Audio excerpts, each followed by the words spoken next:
Now, there are a number of questions that we have about the alleged text message exchange we're being told is between Tyler Robinson and his boyfriend. We're going to talk about those messages, but first we wanted to play you a ridiculous clip of ABC's Matt Gutman talking about how touching this alleged gay-trans exchange was. Take a listen to this.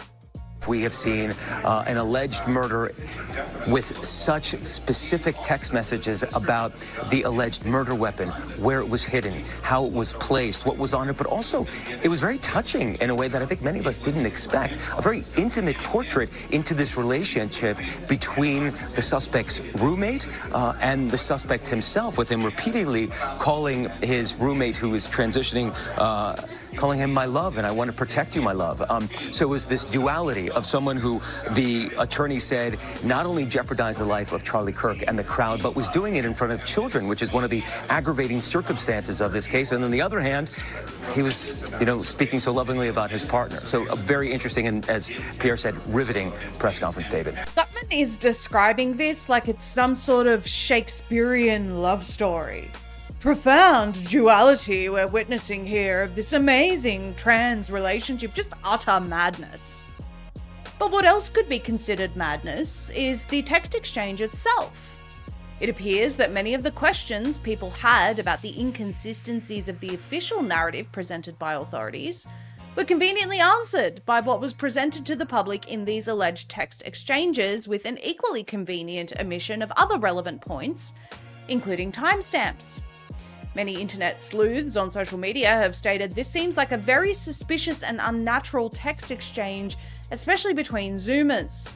We'll take you through the official transcript according to authorities. I will read through this with zero commentary and give you an opinion at the end. Robinson, drop what you were doing and look under my keyboard. When the roommate looked under the keyboard, there was a note that allegedly read, quote, I had the opportunity to take out Charlie Kirk and I'm going to take it. Roommate, what? You're joking, right? Robinson, I am still okay, my love, but am stuck in Orem for a little while longer yet.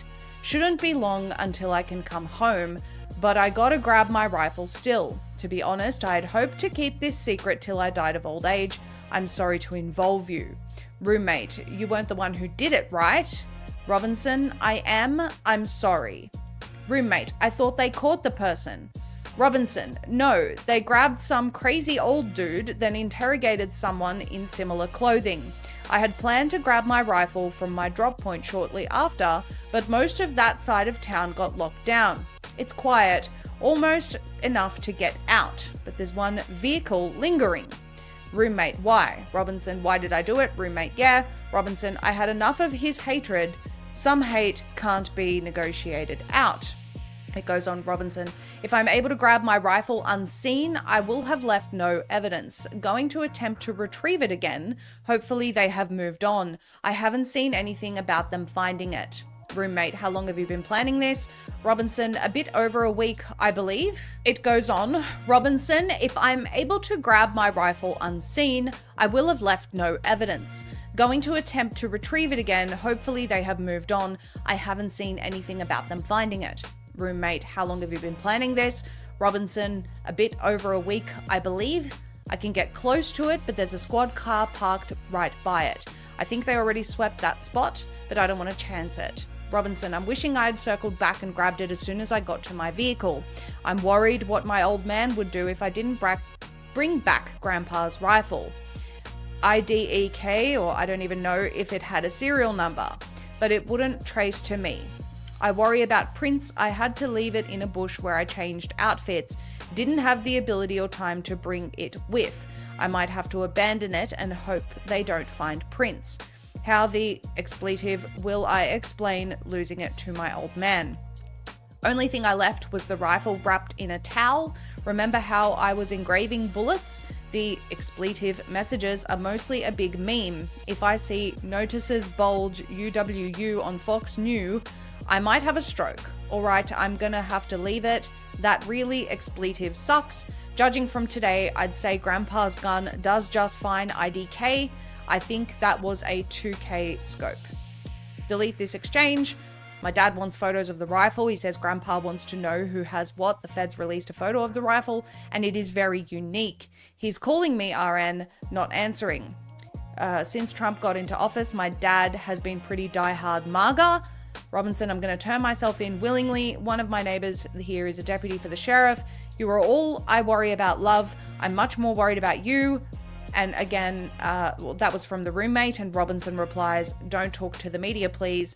Don't take any interviews or make any comments. If any police ask you questions, ask for a lawyer and stay silent. So here is a tweet that pretty much encapsulates most, if not all, of the questions being asked on social media right now. I try not to be a conspiracy theorist, but I have a really hard time believing in a short text exchange the alleged shooter makes his confession, confirms the location of the weapon, confirms the type of weapon, confirms it was wrapped in a towel, confirms his motive, exonerates the decoy, George Zinn, admits to the bullet engravings, confirms the wardrobe change, confirms how long he's been planning it. Oh, he actually said, I think, or I believe, so he's not even sure how long he's been planning it. Discloses the existence and location of a now destroyed pre-written confession note, randomly tells his boyfriend that his dad is diehard MAGA as if he wouldn't already know given the nature of their relationship, and is worried about his dad or grandpa being upset if he doesn't come home with the rifle, not the fact that he just used it to commit a murder. Not to mention a 22-year-old terminally online Zoomer using phrases like squad car, drop point, swept the area, my vehicle, till I die of old age, my old man. I'm sorry, I just don't believe it. Not to mention Robinson allegedly texted his roommate boyfriend that he planned to keep this secret to the grave, yet left a note of confession, which has now disappeared, under his keyboard, and then immediately proceeded to divulge every minor detail via an extremely easily trackable text message exchange, which has also potentially disappeared now, virtually confirming every single aspect that the authorities had made statements about that the public was questioning. The authorities said that he changed his clothes, something that people were questioning some of the timelines and locations of said clothes changes about. Well, Tyler apparently just felt the need to text and confirm this. The police said they found a gun in the woods wrapped in a towel. Tyler allegedly says, I left the gun in the woods wrapped in a towel. They said they found engraved bullets. He says, remember how I was engraving bullets? What an odd thing to say in a text message exchange during his revelation to his love while the crime is under active investigation, plastered all over every single news outlet. Then he proceeds to say to his love, delete all of these messages as if they aren't something that can be recovered by authorities later. And the point that the tweet we looked at before made is crucial. Since Trump got into office, my dad has been pretty diehard MAGA. But we're told these two live together and were in a romantic relationship. You're telling me they never discussed this before in detail? This would have been top conversation if they were extreme leftists, with one of them turning out to be an assassin. Yet this was the time during a national manhunt to text your love this very specific and oddly placed information about your dad. Also, not to mention that there was a huge debate as to whether the alleged shooter was left or right, Republican or Democrat, if you will, and this conveniently lends to that conversation as well. I'm confirming here that although my dad is diehard MAGA, which we've never spoken about before, I am not.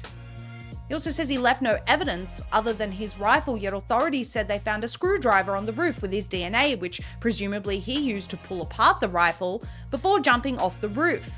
We're not sure why he went to the effort of reassembling it in order to leave it in the woods if he was attempting to escape with no evidence. Some have iterated he may have reassembled it in order to potentially use it in his escape, but he didn't. He just left it there, wrapped in a towel. This text message exchange essentially raises more questions than gives answers, fueling theories online. We see some other very odd aspects to this ongoing investigation, such as nobody cordoning off the area where Charlie was tragically killed, people walking around freely after the shooting, the video camera directly above Charlie being dismantled and removed immediately after by a plain-clothed individual. Where is that footage?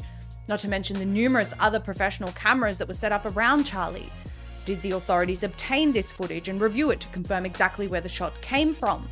It seems like they were relying on some very grainy footage which didn't match the footage that would have been available from high-def cameras on campus that undoubtedly captured something. But the public has seen none of this. Perhaps some of these questions will be answered as the investigation continues. However, it appears much of the internet and the public is not convinced, and we think there will be people picking at this entire narrative over the coming days and weeks. There's definitely more to this. Time will tell, and we'll keep you posted.